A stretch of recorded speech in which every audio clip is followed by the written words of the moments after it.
If you have a patio, a balcony, a fire escape, or even a single sunny windowsill, and you think July is too hot to grow anything worth eating, this video is going to change that completely.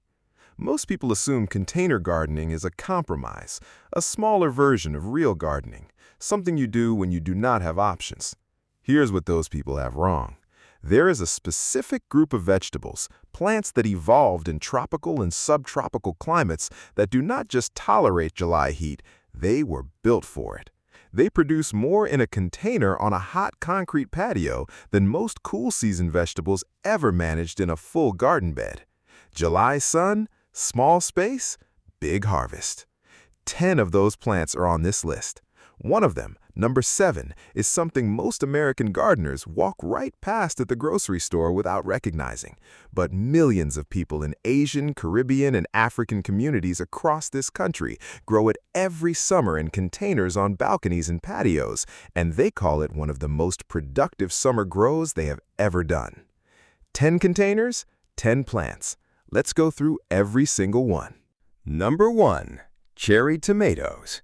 If the pot is right, no vegetable rewards a container gardener more than cherry tomatoes. But there is one mistake that quietly kills production in more containers across America than anything else, and it has nothing to do with watering, feeding, or sunlight. It is pot size. Cherry tomatoes in a 5-gallon container will survive. They will not thrive.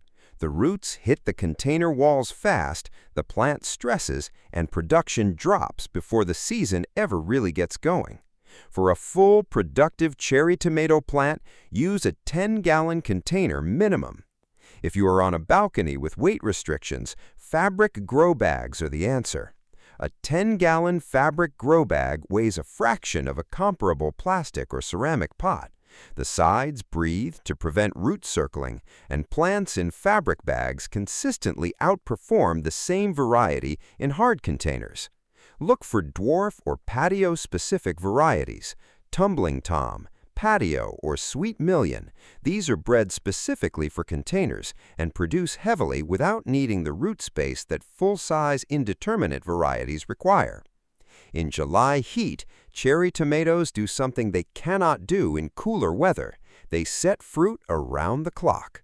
Nighttime temperatures above 60 degrees keep blossoms from dropping. Add one more habit: pinch the suckers, those small shoots in the V between the main stem and a branch, and the plant redirects every bit of energy into fruit instead of new branches. More pinching, more tomatoes. That is the entire management plan. Number 2. Hot peppers. Hot peppers in July heat have a relationship most gardeners never discover because most gardeners plant peppers in spring and never experience what the same plant does when it hits the peak of summer. Capsaicin, the compound that makes hot peppers hot, is produced by the plant as a stress response. Intense sun, high temperatures, and natural fluctuation between warm days and slightly cooler nights all contribute to higher capsaicin production.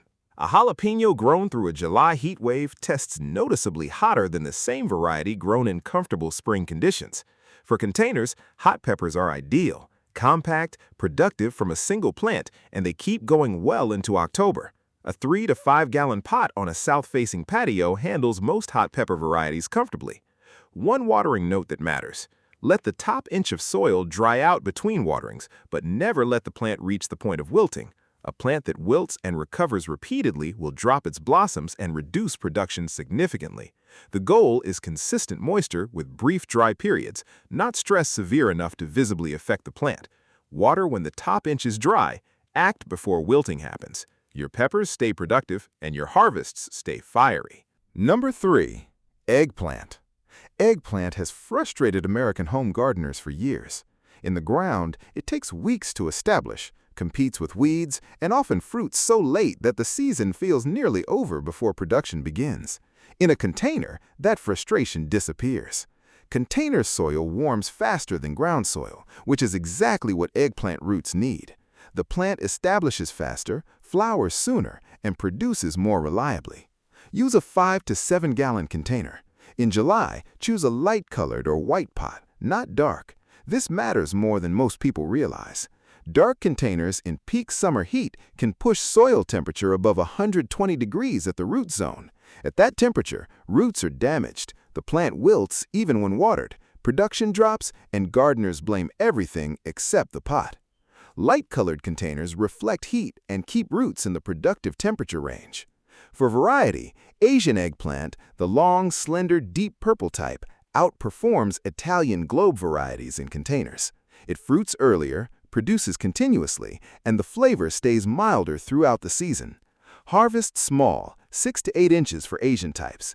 An eggplant left on the plant past that point develops seeds, turns spongy, and floods with bitter compounds.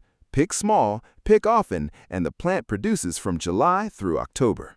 Number 4. Okra. Okra and July heat are one of the great natural partnerships in American home gardening. Above 85 degrees, okra accelerates. Above 90 degrees, it is producing pods faster than most families can cook them. But there is a rule that every okra grower needs to know, and breaking it is the most common reason container okra disappoints. Harvest every single day once pods appear.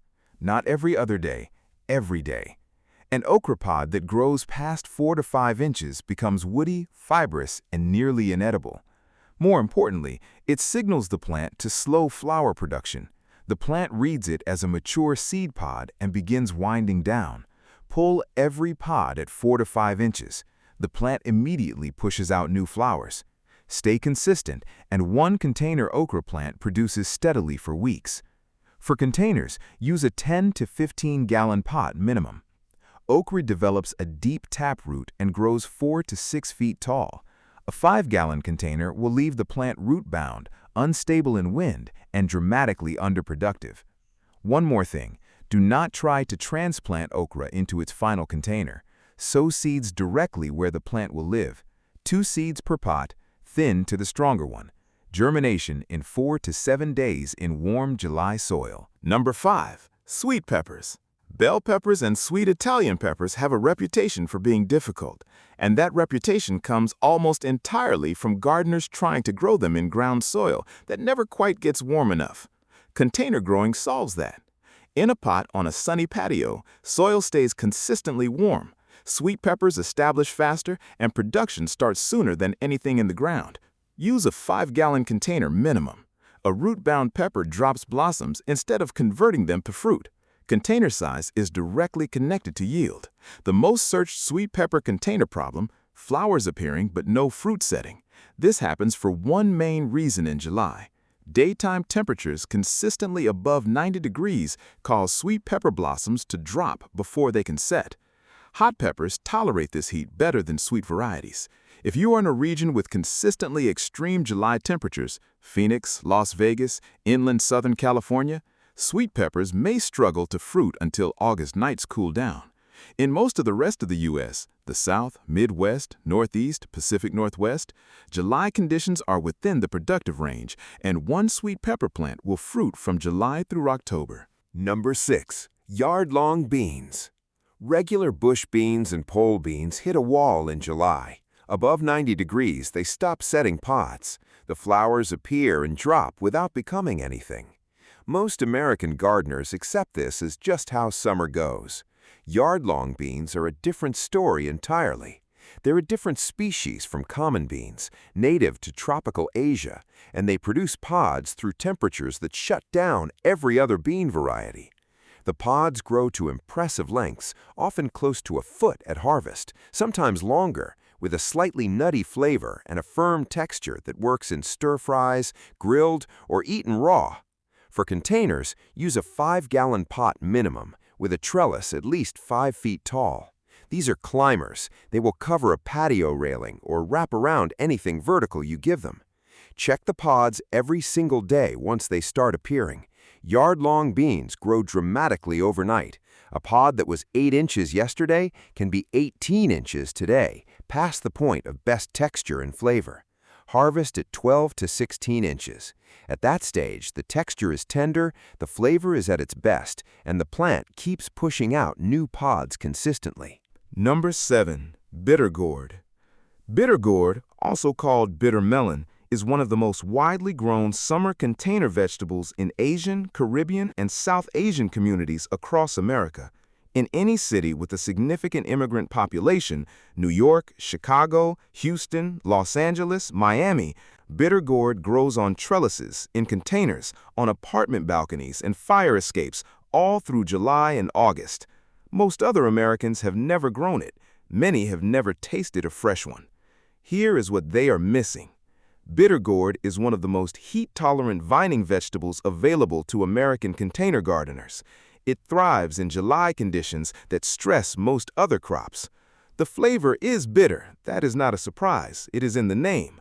But harvested young, when the fruit is still firm and bright green, before any yellow appears on the skin, the bitterness is present but manageable, with a complex, slightly vegetal flavor that works beautifully in stir-fries, soups, and curries. Left to yellow on the vine, the bitterness intensifies dramatically. Green and firm is the window. Do not miss it. For containers, use a 10-gallon pot minimum with a vertical trellis 5 to 6 feet tall. Bitter gourd is a vigorous climber that will cover a trellis in 2 to 3 weeks once established. If you have never grown this, your neighbors in the Asian grocery store neighborhood have been enjoying it from containers for decades. This summer is a good time to find out why. Number 8. Malabar spinach. Traditional spinach cannot survive July. It bolts within days, leaves flood with bitterness. It is done. Malabar spinach, Bacella alba, is not the same plant as traditional spinach. Important to be clear about this. It is a tropical vining green from South Asia and Africa, belongs to a completely different plant family, and looks, grows, and behaves differently.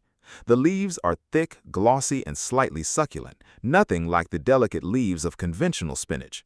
The flavor, when cooked, is mild and earthy, works similarly to spinach in sautés and soups, but the raw texture is noticeably different. What makes it extraordinary in July? It does not bolt. It does not slow down. It thrives in heat that destroys every cool season green. Grow it in a 5-gallon pot with a trellis. Harvest the tender growing tips and young leaves regularly. The more you harvest, the more the plant branches and the more it produces through the season. In a hot pan with garlic and olive oil, the leaves wilt and cook in under 2 minutes. If you've been going without leafy greens all summer because everything kept bolting, Malabar spinach is worth trying. Just go in knowing it is its own thing, not a spinach replacement, but a genuinely good summer green. Number 9. Amaranth.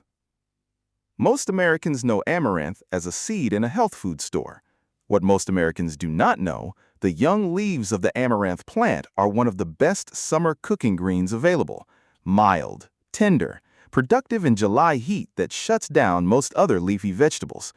Amaranth is one of the oldest cultivated plants on Earth. It fed civilizations across the Americas, Asia, and Africa, specifically because it thrives in intense sun and high heat. In a container, amaranth is straightforward to grow. A 5-gallon pot handles one plant comfortably. Harvest leaves when the plant is 8 to 12 inches tall. Young leaves at this stage are mild and tender. Past that point, the leaves become tougher and more intensely flavored. One practical note for container gardeners: if you let the plant go to full seed, harvest the seed heads while still slightly green to keep things tidy, and gives you a genuinely nutritious homegrown grain at the end of the season. Number 10. Purslane. Most American gardeners spend July trying to pull purslane out of their containers and garden beds. They are discarding one of the most nutritious edible plants growing right in front of them. Purslane contains more ALA omega-3 fatty acids, the plant-based form of omega-3, than any other leafy green. It is genuinely nutritious, packed with vitamins A, C, and E, and it has a mild, slightly lemony, crisp texture that works raw in salads, folded into eggs, or stirred into soups. One clarification worth knowing: plant-based ALA omega-3 is different from the EPA and DHA found in fish. The body converts ALA less efficiently. Purslane is nutritious, but it is not a fish oil substitute. What it is a legitimate superfood green that grows effortlessly in conditions that destroy most other plants.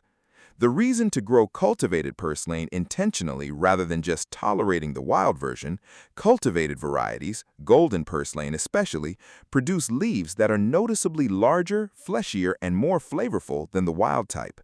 A 6 to 8 inch pot on a sunny patio edge, cut when stems reach 4 to 6 inches, new growth appears within a week. Consistent harvesting keeps the leaves young, tender, and at their best all season. The plant growing between your bricks right now is a legitimate edible. The cultivated version in a container is genuinely better. 10 containers, 10 plants that were built for exactly the heat July delivers. No yard needed, no special equipment, just a pot, a sunny spot, and the right plants. Which one are you starting with? Drop it in the comments, and if you have grown any of these before, share what worked and what surprised you. Those answers are genuinely useful for everyone watching. Subscribe. More of this every week.